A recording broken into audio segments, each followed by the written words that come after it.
તેમ છતાં પણ તાલાળા વિધાનસભામાંથી મને 10 થી 11,000 ની લીડ બંને વખત મળી. આ વખત ઘણા પરિબળો કામ કરતા હતા. ઘણા લોકો એવું વિચારતા હતા કે કોઈ પણ થશે, જુનાગઢ લોકસભાની સીટ ભારતીય જનતા પાર્ટી હારી જશે. કારણ કે જ્ઞાતિઓના સમીકરણો 10 વર્ષમાં જે ન થયેલા કામો, જે મેં નથી કર્યા એ કામો પણ મારા ખાતે ચડાવી અને વાતાવરણ ઊભું થયું.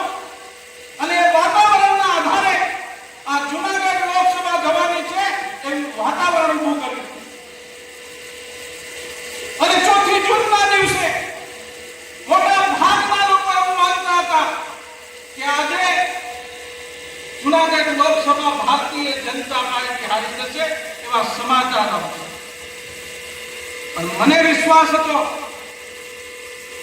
કે 10 વર્ષમાં જુનાગઢ અને ગીર સોમનાથની જનતાને ક્યારેય પણ મેં અંતરાત્માથી જો મેં અન્યાય કર્યો હોય તો ભગવાન સોમનાથ અને મા ભવાની મને ક્યારેય માફ નહીં કરે.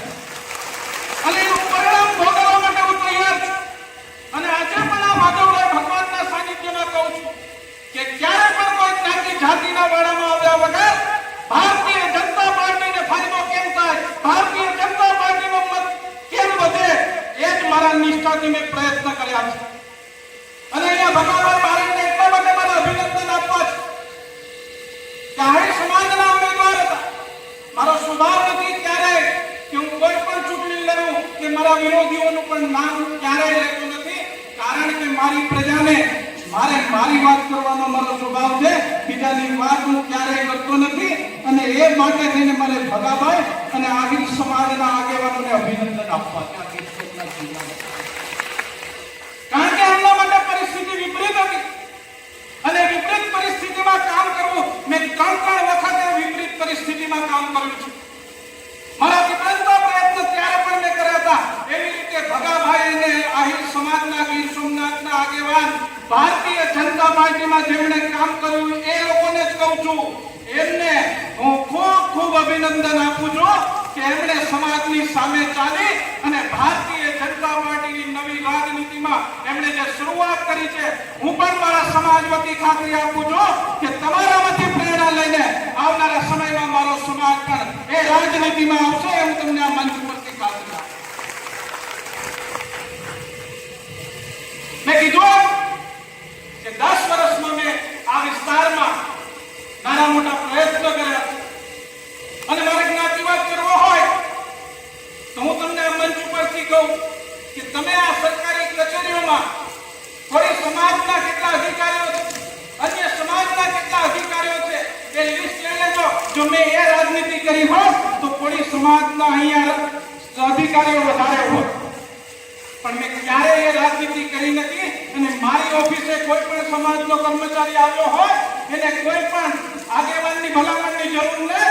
મારે ઓફિસેથી એમને પત્ર મળી જાય અને એમની બદલી ગીર સોમનાથ જિલ્લામાં થઈ જાય. મારે ફોન કરવાની પણ જરૂર ના પડે. મારા પત્રની તાકાત એટલી છે કે એમને પોતાના વિસ્તારમાં આવવું હોય તો મારા પત્રથી આવી શકે. આવા અનેક કામો આ વિસ્તારના લોકોના માટે કર્યા.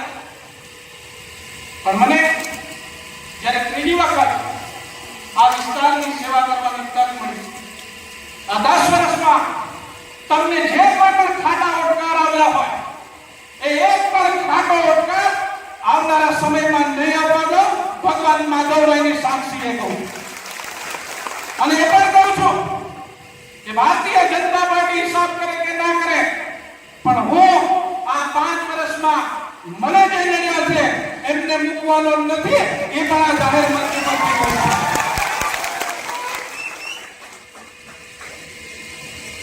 આ 5 વર્ષ આ ગીર સોમનાથ જિલ્લાની રાજનીતિમાં આવનારા સમયમાં આપણે સૌને સાથે મળી અને ભારતીય જનતા પાર્ટીનો કાર્યકર્તા કે જેમણે 45 ડિગ્રી તાપમાં અનેક સમીકરણોની વચ્ચે અને લોકોની વચ્ચે જાય, પોતાના સમાજની સામે પણ જાય અને જેમણે મારા માટે કામ કર્યું છે એ તમામ કાર્યકર્તાઓનો ફરી એક વખત અને હું આપ સૌનો આભાર માનું છું.